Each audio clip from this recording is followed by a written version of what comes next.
Bonjour et bienvenue dans ce live de ce matin. Nous sommes heureux de vous avoir parmi nous. Nous voulons faire quelques annonces. La première, c'est que si vous voulez avoir des informations sur notre église ou le monde de fonctionnement ou avoir les notifications, vous pouvez vous inscrire sur YouTube. Et là, vous cliquez sur s'abonner ou vous faites via notre page Facebook et vous avez toutes les notifications qui vont apparaître chaque fois qu'il y aura une notification. Merci d'être parmi nous. Je voudrais vous lire un verset ce matin qui se trouve dans Psaume 5, 4. Il dit « L'Éternel, le matin, tu entends ma voix. Le matin, je me tourne vers toi et j'attends. » J'aime ce verset parce que ce verset nous dit que le matin, je me lève, je te parle, je me tourne vers toi et j'attends après toi. Et je voulais vous partager ce matin pour vous dire que si ce matin tu te mets à louer, si tu te mets à prier, si tu te mets à lui parler, tu peux t'attendre à lui ce matin. Je voudrais commencer ce culte par la prière. Merci Père parce que tu nous gardes, tu nous bénis. Merci parce que c'est vrai que c'est une espérance. Comme disait David, le matin je me lève et je m'adresse à toi. Et je sais que tu m'exauces. Et je te remercie parce que c'est vrai que tu puisses bénir tout au long de ce culte chacun qui écoutera. Que ça, chacun qui est là, présent, devant son écran, puisse vraiment ressentir l'immensité de ton amour. Cet amour extravagant. Merci pour tout ce que tu fais. Merci pour ce que tu vas nous faire. Bénis-nous par cette louange. Bénis-nous par ce message. Bénis-nous tout au long de ce culte, que vraiment ton Esprit Saint puisse descendre dans chaque maison, chaque foyer, chaque personne, que vraiment chaque cœur puisse entendre le son de ta voix. Merci pour ce que tu es, ce que tu représentes, merci pour l'immensité de ta grâce. Dans le nom de Jésus, Père. Amen. Voilà, je vais vous laisser en compagnie de Mathieu et Sarah Marvan pour cette louange. Ensuite, nous aurons un message de David Gugemi. Je vous remercie et un bon culte.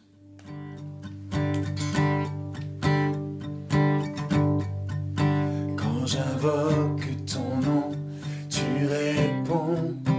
Quand je tombe, tu es là près de moi. Car tu m'as délivré des ténèbres et ancré dans l'histoire de ta vie. Sauvé par grâce, oui je suis libre, et pour toi je vis. Yeah. Oh quel amour immense et insondable, oh quel espoir certain et incomparable. J'étais perdu, tu m'as donné la vie. Quand j'invoque ton nom, tu réponds. Quand je tombe, tu es là près de moi. Car tu m'as délivré des ténèbres et ancré dans l'histoire de ta vie. Sauvé par grâce, oui je suis libre, et pour toi je vis. Oh, quel amour immense et insondable, oh quel espoir certain et incomparable. J'étais perdu, tu m'as donné la vie. Toi mon Dieu, mon rocher éternel, en tout temps ma confiance est en toi. Je te rends gloire et honneur, je t'adore, mon sauveur élevé dans la gloire. Sauvé par grâce, oui je suis libre, et pour toi je vis. Yeah.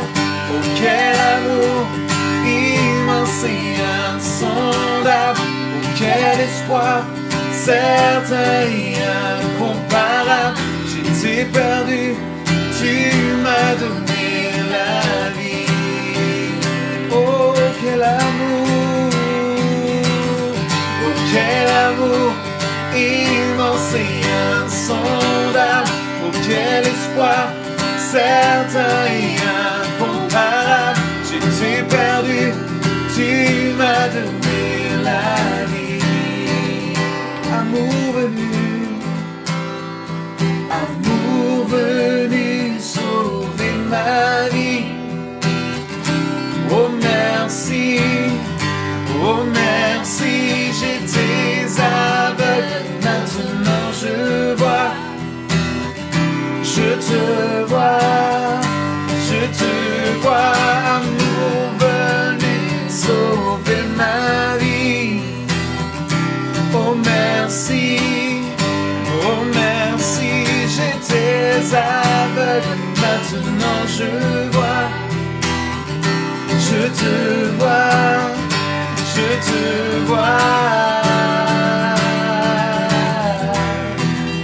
amour venu sauver ma vie. Oh, amour venu sauver ma vie. Oh, quel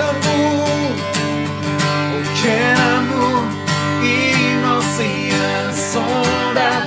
Oh, quel espoir certain et incomparable. J'étais perdu, tu m'as donné la vie. Oh, quel amour, oh, quel amour immense et insondable. Oh, quel espoir certain et incomparable. J'étais perdu, tu m'as donné la vie. Oh, tu m'as donné la vie. Merci pour ta vie. Tu m'as donné la vie. Merci Jésus pour ta présence. Oh, c'est pour toi que je vis, Seigneur. Tu es digne de louange. C'est pour toi que je vis aujourd'hui. C'est pour toi que je vis. C'est toi seul, c'est toi Jésus que je veux remercier. C'est toi que je veux louer aujourd'hui. Car tu es digne. Digne. Oh Jésus, merci. Père, toi qui es aux cieux, tu ouvres mes yeux pour que je découvre jour après jour ton amour. Père, ô Dieu souverain, il n'y en a qu'un en qui j'ai confiance et pleine assurance. C'est toi Jésus, mon ami fidèle et tendre.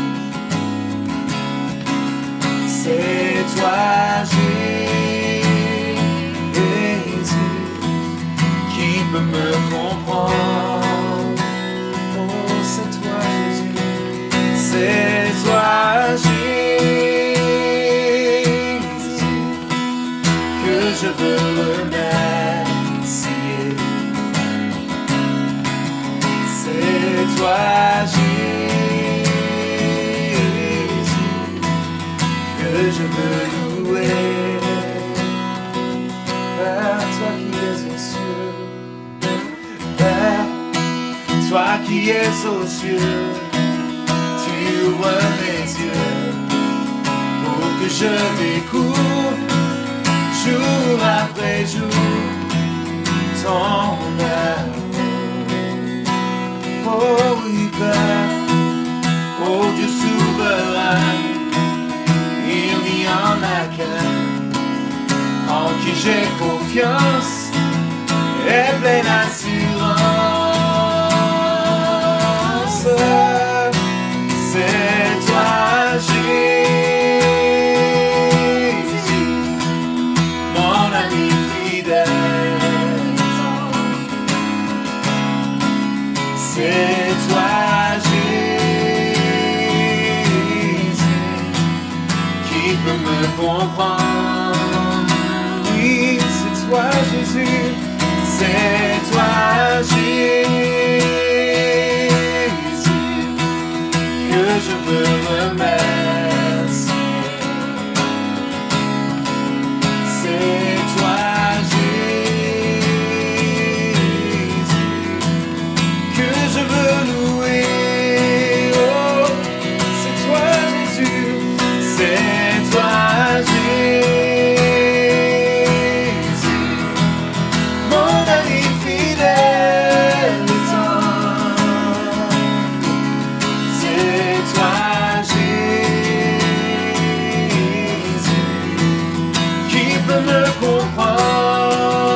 Jésus. Il n'y a que toi, et toi seul que nous louons. Il n'y a que toi que nous adorons.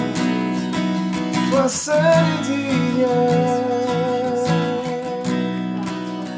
Oh, c'est toi, Jésus. C'est toi, Jésus, mon ami fidèle et tendre. C'est toi, Jésus, qui peut me comprendre. Oh, il n'y a que toi, toi seul, Jésus. C'est toi, Jésus, que je veux remercier.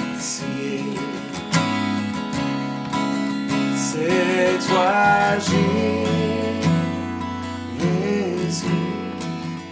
que je veux louer.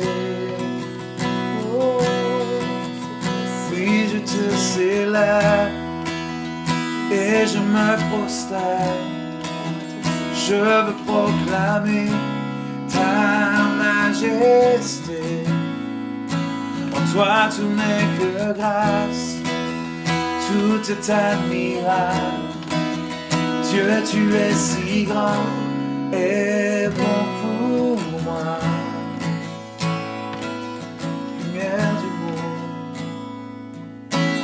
lumière du monde, qui a vu nos ténèbres. Ouvre mes yeux, je veux voir la grâce et beauté que mon cœur adore. Mon âme soupire après toi. Oh, mon âme soupire. Oui, je te célèbre et je me prosterne. Je veux proclamer ta majesté.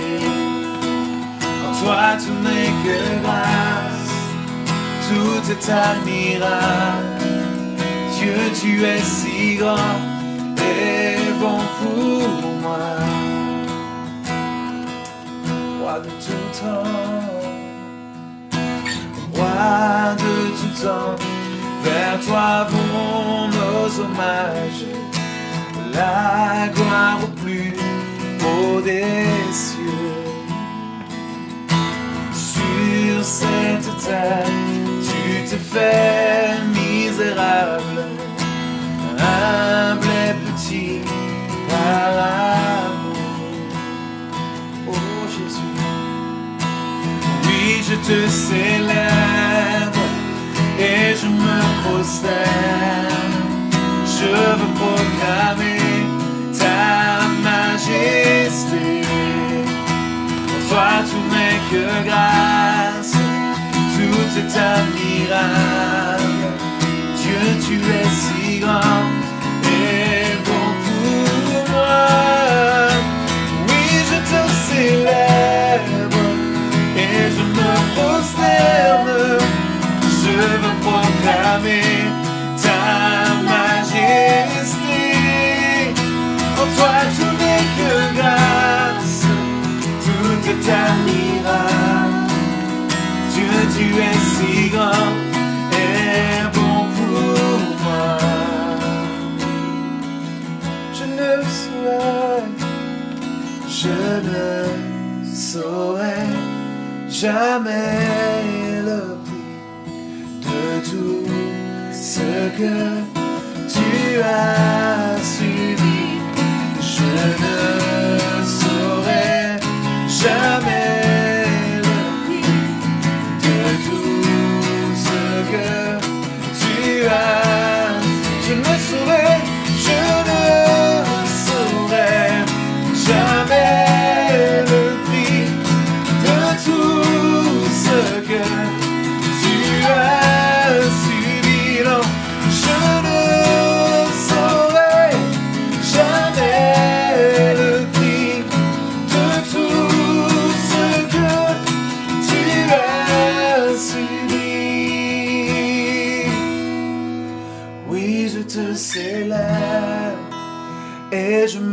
prosterne, je veux proclamer ta majesté. En toi tout n'est que grâce, tout est admirable.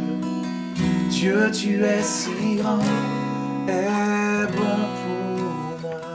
Oui, Jésus, merci. Tu es si grand Tu es grand, et Jésus. bon Tu es pour grand, moi. Jésus. Tu es bon pour nous. Tu es merveilleux, Seigneur. Oh, Oh, combien nous aimons ton nom, Seigneur. Combien nous aimons ta présence, Seigneur. Alléluia. Sois élevé ce matin encore pour le Dieu bon, le Dieu merveilleux, le Dieu juste, le Dieu fidèle, Seigneur. Tu es un Dieu de grâce, un Dieu rempli d'amour pour nous. Merci, Seigneur Jésus, pour ce Dieu merveilleux que tu es. Merci pour ce Dieu unique, vivant, Seigneur, qui aujourd'hui encore nous donne la force, le courage, Seigneur, et l'espérance que tu es à nos côtés à chaque instant. Seigneur, tu es avec nous et c'est une grâce infinie pour laquelle nous voulons te dire merci encore aujourd'hui. Sois exalté, ô Jésus. Sois exalté, Jésus. Tu déchires le voile, tu traces un chemin, car tu as tout accompli. Tu déchires le voile, tu traces un chemin, car tu as tout accompli. Seigneur, Seigneur, tu me cherches, tu me connais aussi. Si je te déçois, je sais que tu m'aimes. Ta sainte présence, elle m'environne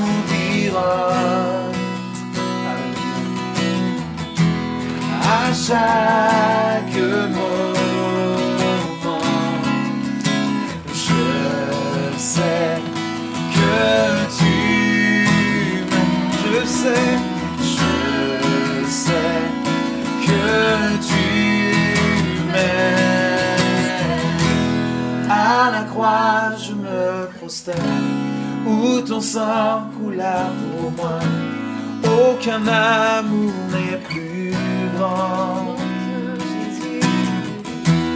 Tu as gagné sur la mort, ta gloire remplit les lieux très hauts. Rien ne peut nous séparer. Oh, tu marches devant moi, tu marches devant moi, tu gardes mes pas. Oh Seigneur, ta main me soutient.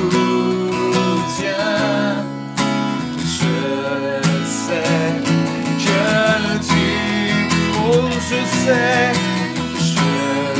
sais que tu m'aimes.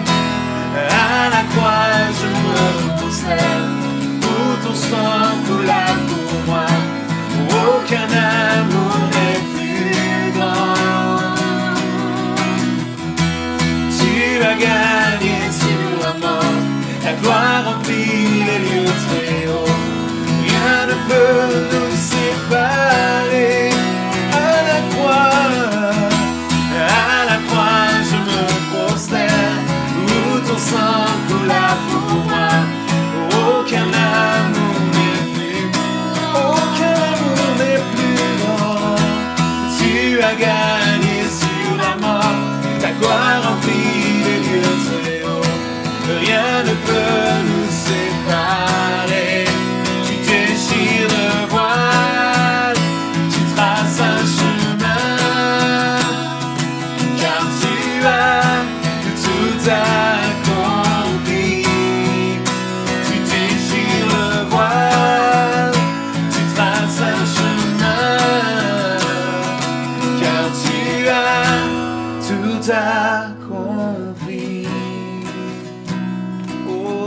tu as tout accompli. Si tout s'effondrait, si tout s'effondrait devant mes yeux, tu resterais là.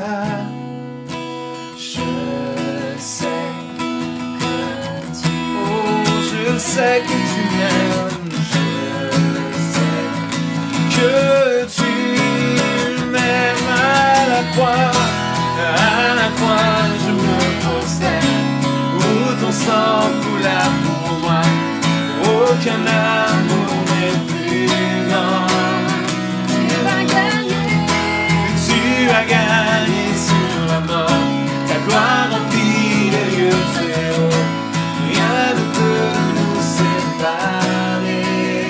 Oh, rien ne peut nous séparer. Ni la mort, ni la vie, Alléluia. ni les persécutions, Non, rien, non, ni rien. les dominations ne peuvent nous séparer de toi. Oh Jésus, Rien. ton amour est infaillible, ton amour est tout-puissant. Merci Jésus. Ton amour est celui qui pardonne, ton Amen. amour est celui qui guérit, ton amour est celui qui restaure. Ton amour, Jésus, ton amour, Seigneur, ne peut se mesurer, ni la hauteur, ni la profondeur. Tu es infiniment grand, Seigneur. Merci Jésus. Oh, gloire à toi, Oh, Jésus. Alléluia. Gloire à toi, Jésus. Merci, Seigneur. Tu es tout-puissant, Oh, merci Jésus. Jésus. Merci Jésus.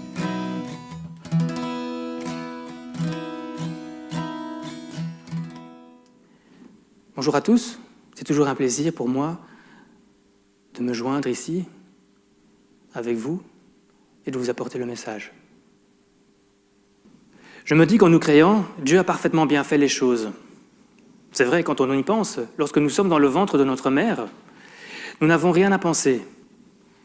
Nos cellules s'unissent les unes aux autres sans que nous n'ayons rien à faire.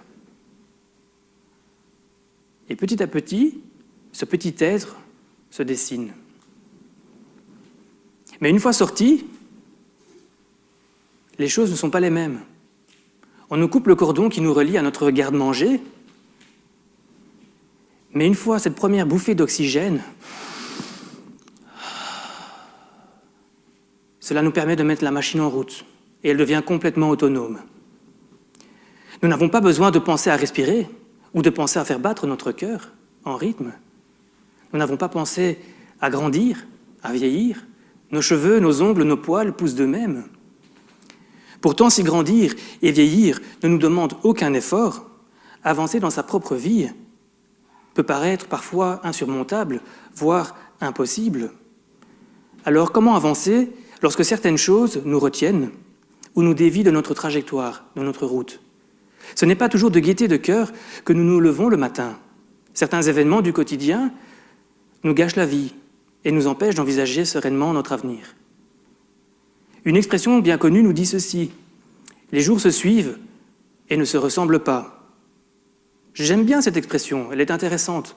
On peut la prendre sous deux formes différentes, sous deux sens différents, mais opposés. On peut la prendre sous le sens du pessimisme.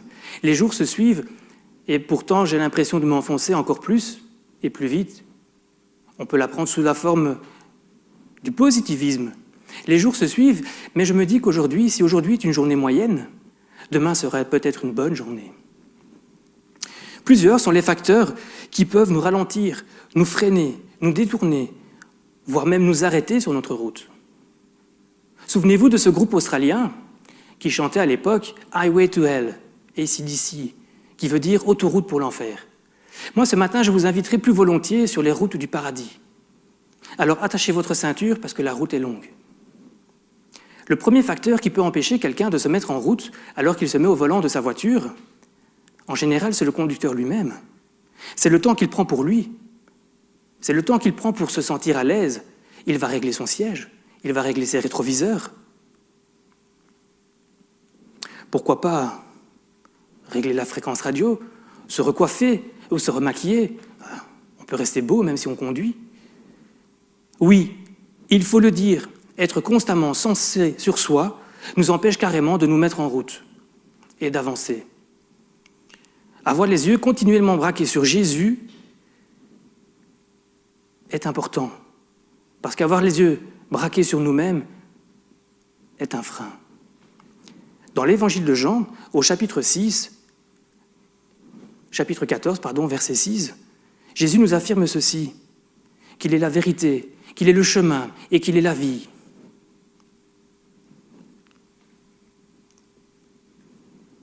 C'est une vérité vraie que nous dit là Jésus.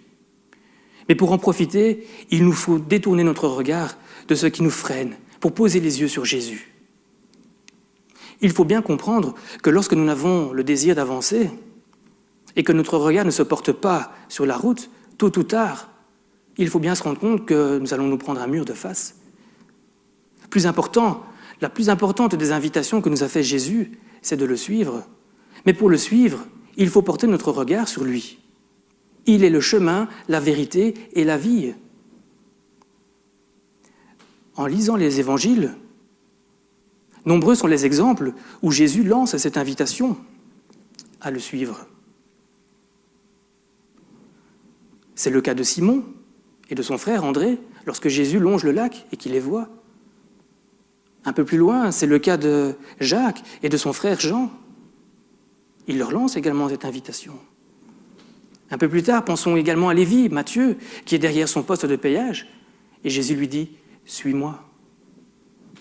Sans aucun regret, ils se lèvent tous, et c'est avec enthousiasme et avec joie qu'ils répondent positivement à cet appel lancé par Jésus.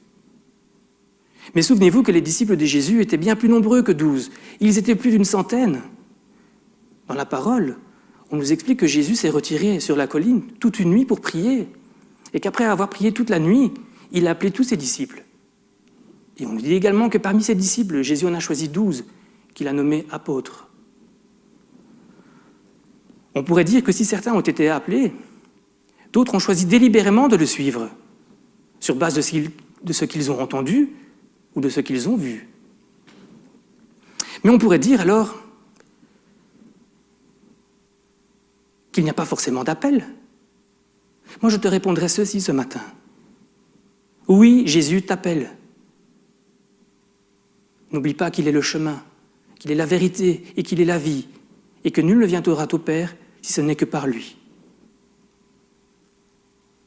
Si Jésus était entouré d'une multitude de disciples, certains se sont ralentis, d'autres se sont égarés, et d'autres encore se sont détournés. C'est ce que Jésus nous affirme dans la parole. Prenons l'évangile de Jean, au chapitre 6, du verset 63 au verset 66. Jean, chapitre 6, versets 63 à 66. C'est l'esprit qui donne la vie. La chair, à elle seule, ne donne rien. Elle ne sert à rien. Les paroles que je vous ai dites sont esprit et vie. Hélas, il y en a parmi vous qui ne croient pas. En effet, dès le début, Jésus savait quels étaient ceux qui ne croyaient pas et qui était celui qui allait le trahir. Aussitôt, ajouta-t-il, c'est bien pour cela que je vous ai dit, personne ne peut venir à moi si cela ne n'est lui accordé par le Père. À partir de ce moment-là, beaucoup de ses disciples l'abandonnèrent et cessèrent de l'accompagner. Depuis le début, Jésus sait qui tu es. Depuis le début, Jésus sait qui nous sommes. Et malgré nos défauts, malgré nos faiblesses, il nous lance cette invitation à le suivre. Je me souviens que pour les 80 ans de ma grand-mère, en Angleterre, on avait organisé une belle fête. Ma femme et moi, nous faisions le voyage dans notre propre voiture, mais nous suivions mes parents. C'était la première fois pour moi que je conduisais en Angleterre. Conduire à gauche n'est pas si difficile que ça. Mais mon père, lui, il avait l'habitude. Il connaissait la route. Il n'y a pas besoin de se poser de questions. Et à un moment donné, sur le trajet, pendant que nous avions suivi mes parents, pendant plus ou moins 750 à 800 km, pendant un moment, une pluie battante s'est abattue sur nous et je n'y voyais plus rien. Alors je peux dire que si la fête a été réussie, si mon voyage dans les Cornouailles a été magnifique, le trajet a été une horreur. Mais je me souviens d'une chose très importante, c'est que pour suivre quelqu'un, il faut garder les yeux sur lui. C'est exactement ce que nous pouvons lire dans la parole. Prenons le psaume 16 au verset 8, je vous le lis, psaume 16, verset 8. « Je garde constamment les yeux fixés sur l'Éternel, car il est à ma droite pour que je ne vacille pas. » Je répète ce verset. « Je garde constamment les yeux fixés sur l'Éternel, car il est à ma droite pour que je ne vacille pas. » Deux mots ont suffi à Matthieu pour qu'il se lève et qu'il suive Jésus. « Suis-moi ». Si ce n'est pas là un acte de foi, je ne sais plus que croire. Pourtant, si l'enthousiasme des belles résolutions est très vivant chez certains, la parabole du sommeur nous montre bien que pour d'autres, sur le chemin de la croissance, les mauvaises herbes qui les entourent vont à un moment ou à un autre commencer à les étouffer. Je vais vous lire un passage dans Ésaïe, et vous allez comprendre pourquoi. Ésaïe 40, le verset 30 et 31. Ésaïe 40, 30 et 31. Les jeunes gens se lassent et s'épuisent, et même de robustes gaillards tombent. Mais ceux qui comptent sur l'Éternel renouvellent leurs forces. Ils prennent leur envol comme de jeunes aigles, sans se lasser. Ils courent, ils marchent en avant et ne s'épuisent pas. Mais ceux qui comptent sur l'Éternel renouvellent leurs forces. Suivre Jésus, c'est un acte de foi. Mais ce n'est pas que ça alors. C'est aussi renoncer. Mais renoncer à quoi ? Renoncer, c'est dire non. Renoncer, cela revient à dire renoncer à ses filets, renoncer à son bateau, ou alors il nous faut renoncer à autre chose, à nous-mêmes peut-être, à notre égoïsme. Lorsque Jésus nous demande de le suivre, ce n'est pas tant renoncer à notre argent, à nos activités, à nos centres d'intérêt, ou à renoncer au plaisir de ce monde dans lequel nous vivons. Non, c'est renoncer à cette personne qui occupe nos pensées, ce petit moi intérieur que nous prenons un malin plaisir à tenter de satisfaire. Je sais, quand on y pense, ce n'est pas si facile que ça, et je suis le premier à le reconnaître. Mais suivre Jésus, cela implique de notre part que nous levions les yeux sur lui. C'est vrai. Mais cela revient également à dire qu'il faut le laisser nous guider. Ce n'est pas pour rien que Jésus aime à s'identifier à un berger avec ses brebis. Car c'est bien là le rôle de Jésus dans notre vie, de prendre soin de nous protéger et de nous guider vers de verts pâturages. Je vous invite à lire un autre passage, dans Marc, chapitre 8, le verset 34 et 35. Marc, chapitre 8, versets 34 et 35. Là-dessus, Jésus appela la foule ainsi que ses disciples, et il leur dit : « Si quelqu'un veut me suivre, qu'il renonce à lui-même, qu'il se charge de sa croix et qu'il me suive. En effet, celui qui, préoccupé de sa vie, la perdra. Mais celui qui perdra sa vie à cause de moi et de l'Évangile, la sauvera. » Que veut dire alors Jésus lorsqu'il dit se charger de sa croix ? N'oublions pas que Jésus a porté la croix sur laquelle il devrait être crucifié par la suite. Et cette croix, aussi lourde fut-elle, il l'a portée tout au long du chemin, aux yeux de tous. Et tous alors savaient quelle était la suite des événements. Il n'y avait aucune échappatoire possible pour Jésus. Au bout du chemin, c'était fatal. Se charger de sa croix revient à dire que malgré les difficultés, que malgré les souffrances, pour suivre Jésus, il nous faut accepter que mettre nos pas dans ceux de Jésus nous conduira parfois à être rejetés. Cela nous conduira parfois à être humiliés, que nous serons parfois sujets à la moquerie, voire même à la persécution, par ce monde de convoitise, par ce monde d'orgueil, de cupidité. C'est là une conséquence du service à Christ.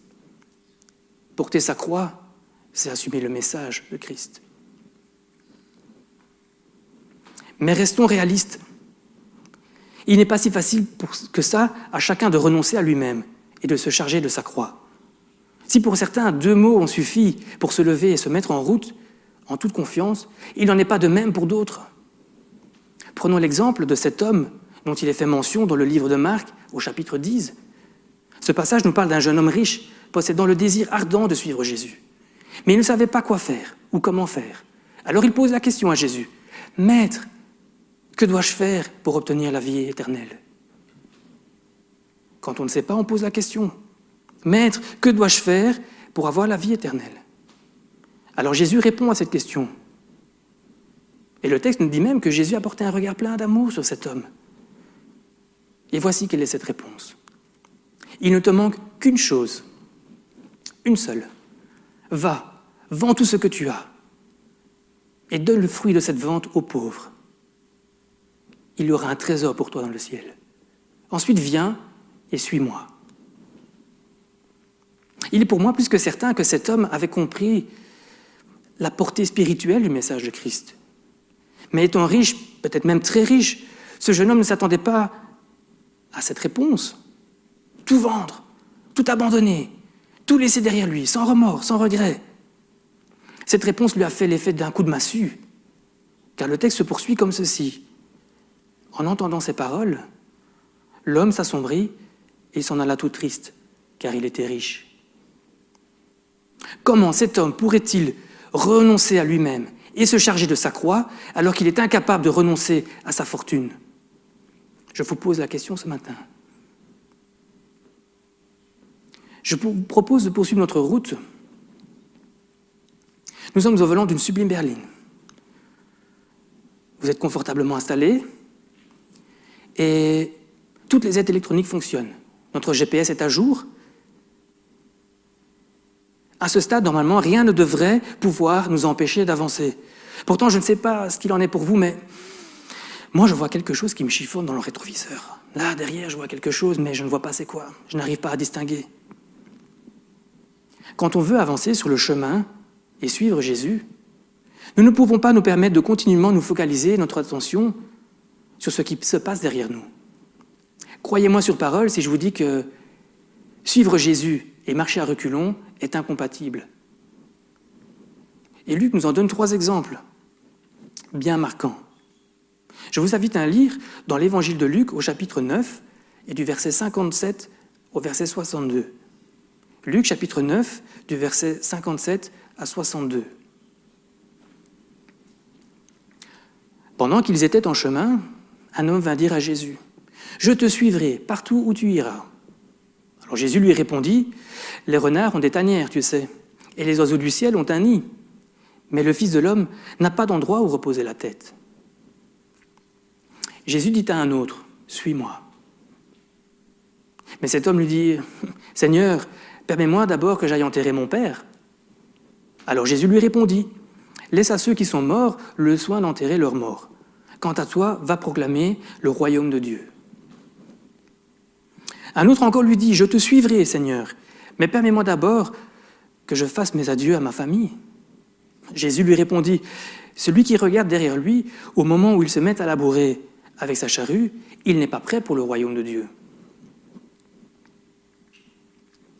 Le premier exemple est celui de cet homme qui dit à Jésus qu'il le suivra, où qu'il aille. Et Jésus lui fait comprendre qu'il n'a peut-être pas pris en compte le prix qu'il lui faudra payer pour suivre Jésus. Voulant lui dire ceci, « Si quelqu'un vient à moi, mais qu'il n'est pas prêt à renoncer à son père, à sa mère, à sa femme, à ses enfants, à ses frères, à ses sœurs, s'il n'est pas prêt à renoncer à lui-même, il ne peut être mon disciple. Celui qui ne porte pas sa croix et qui ne me suit pas ne peut pas être mon disciple. » Le deuxième exemple est celui de cet homme que Jésus invite à le suivre. Mais il y aura toujours un mais. Il y aura toujours une excuse ou une autre. Et c'est parfaitement ce que Jésus nous fait comprendre au travers de la parabole des invités. Lisons ensemble les 3 versets qui concluent cette parabole des invités. Dans le livre de Luc, les versets 21 à 23. Luc 14, de 21 à 23. Quand le serviteur fut de retour auprès de son maître, il lui rapporta toutes les excuses qu'on lui avait données. Alors le maître se mit en colère et il dit à son serviteur, « Dépêche-toi, va-t'en sur les places et dans les rues de la ville et amène ici les pauvres, les estropiés, les aveugles, les paralysés, et tatata. » Au bout d'un moment, le serviteur vint dire, « Maître, j'ai fait tout ce que tu m'as dit, mais il y a encore de la place. » « Eh bien, lui dit le maître, va sur les chemins, le long des haies, fais en sorte que les gens viennent pour que ma maison soit pleine.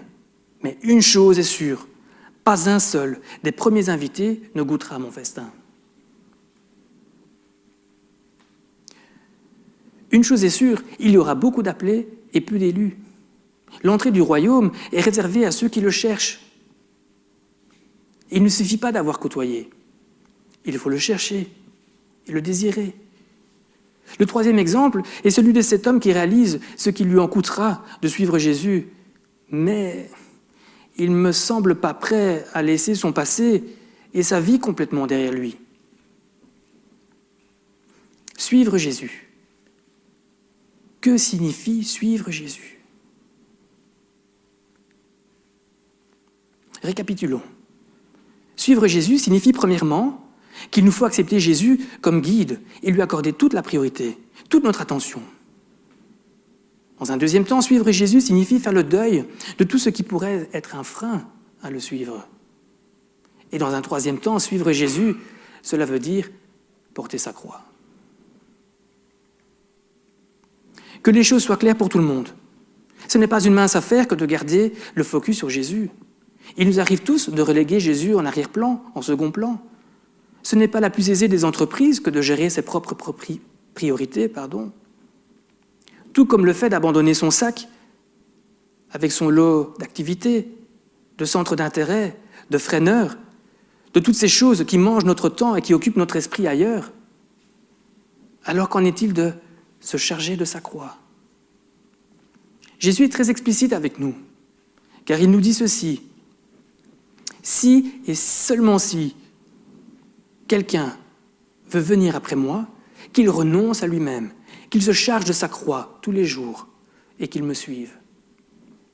Je vous invite ce matin à répondre à cet appel que Jésus nous a fait, à chacun d'entre nous. Peut-être qu'aujourd'hui, tu te sens alourdi par des regrets, par des remords, qui te procurent un sentiment de culpabilité et pourraient t'empêcher de répondre par la positive à cet appel. Soit. Mais l'Éternel nous a dit ceci, dans Ésaïe, au chapitre 41, au verset 10. Ésaïe 41, verset 10. Ne sois pas effrayé, car je suis avec toi. Ne sois pas angoissé, car moi, je suis ton Dieu. Je t'affermis, je viens à ton secours. Pour sûr, je te soutiens de mon bras droit qui fait justice. Ou alors aujourd'hui, ton cœur est déchiré par la souffrance, par le deuil, par la maladie. Et cela est pour toi insurmontable. Soit. Mais pourtant, il nous est dit ceci en parlant de Jésus dans le livre d'Ésaïe. Ésaïe, chapitre 53, du verset 4 au verset 11.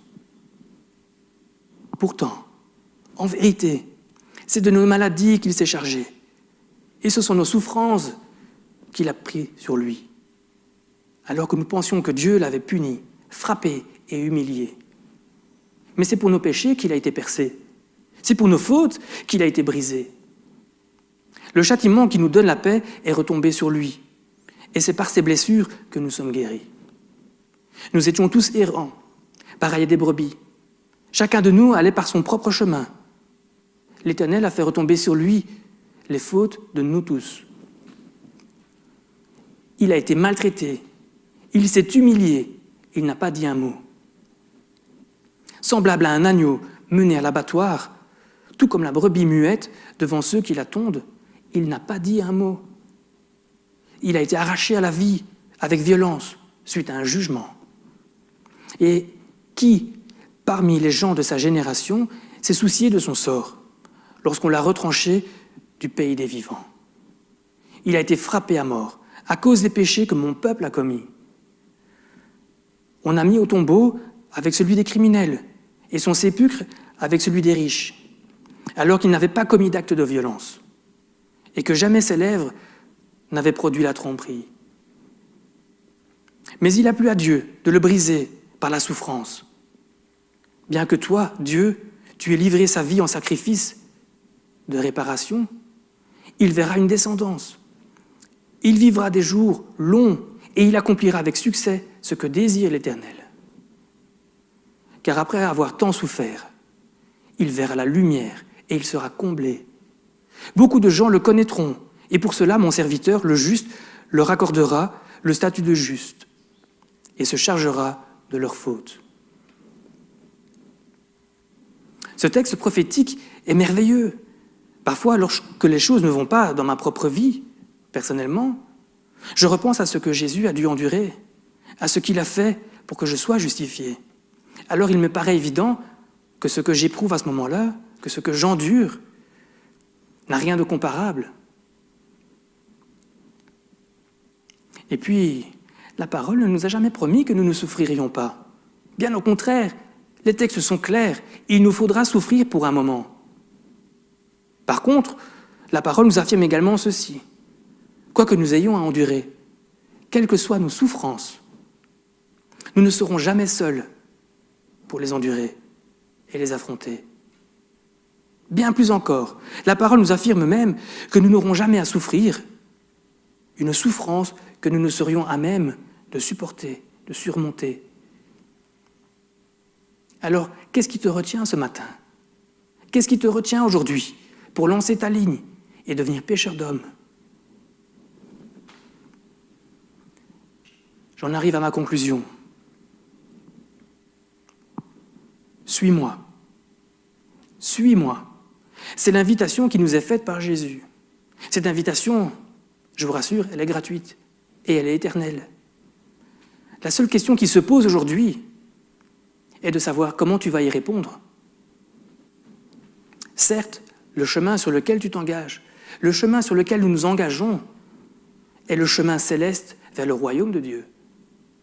Mais la parole ne nous affirme pas que ce sera un long fleuve tranquille.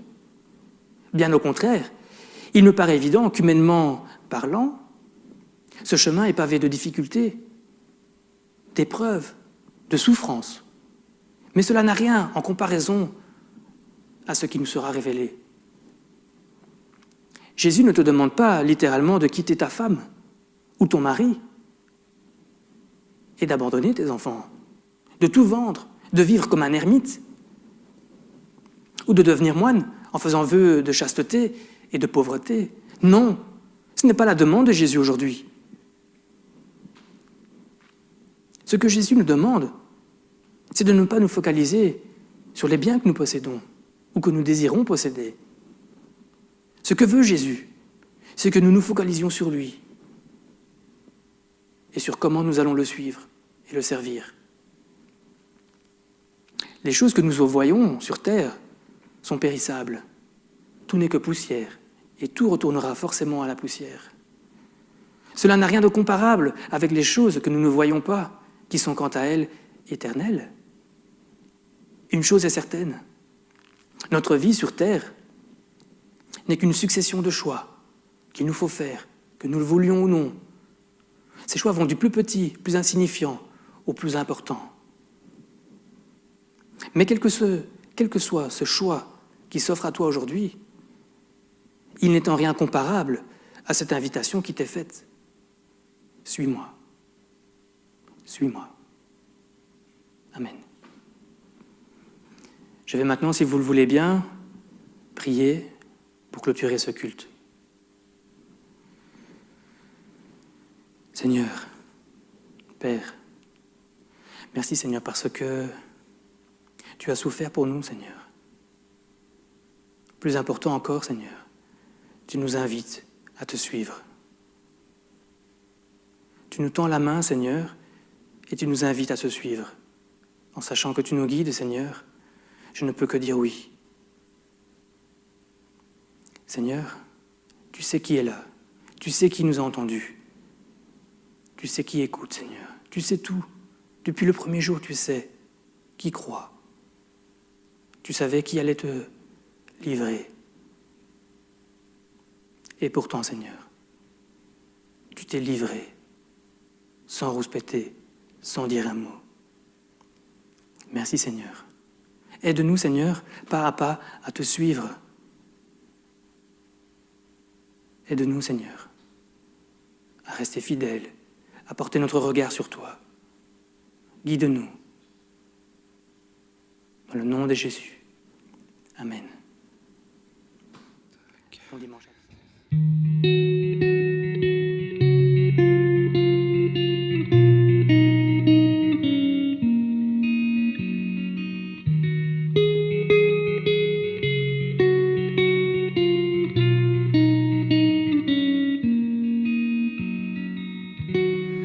Avant mes premiers mots, tu me connaissais déjà.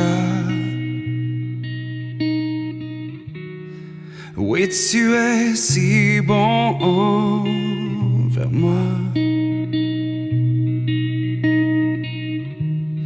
Avant mon premier souffle, tu mets ta vie en moi.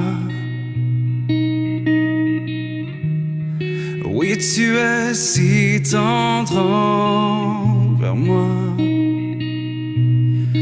Oh, l'amour renversant, extravagant, infini de Dieu.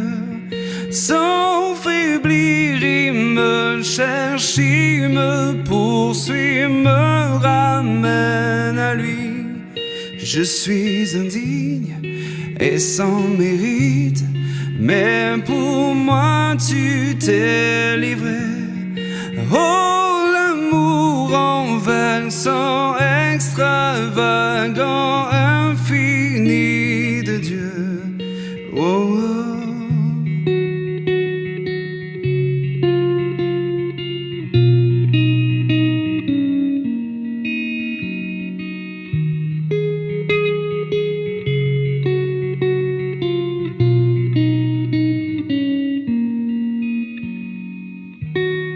Je te rejetais sans relâche, tu m'aimais. Oui, tu es si bon envers moi. Je me sentais vain, tu m'as offert la croix. Oui, tu es si tendre envers moi. Oh, l'amour renversant, extravagant, infini de Dieu. Sans faiblir, il me cherche, il me poursuit, me ramène à lui. Je suis indigne et sans mérite, mais pour moi tu t'es livré. Oh, l'amour renversant, extravagant, infini de Dieu. Ouais.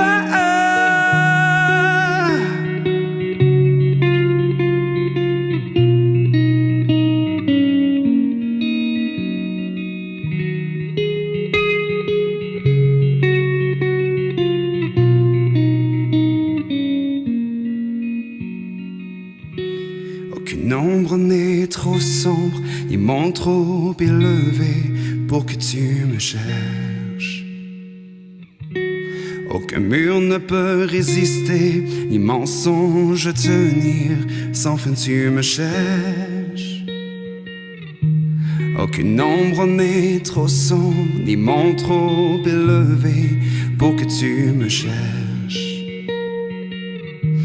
Aucun mur ne peut résister, ni mensonge tenir, sans fin tu me cherches. Aucune ombre n'est trop sombre, ni monde trop élevé pour que tu me cherches. Aucun mur ne peut résister, ni mensonge tenir, sans fin tu me cherches. Aucune ombre n'est trop sombre, ni monde trop élevé pour que tu me cherches. Aucun mur ne peut résister, ni mensonge tenir, sans fin tu me cherches. Oh, l'amour renversant, extravagant, infini de Dieu.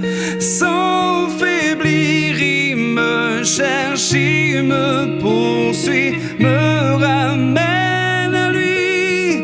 Je suis indigne et sans mérite, mais pour moi tu t'es livré.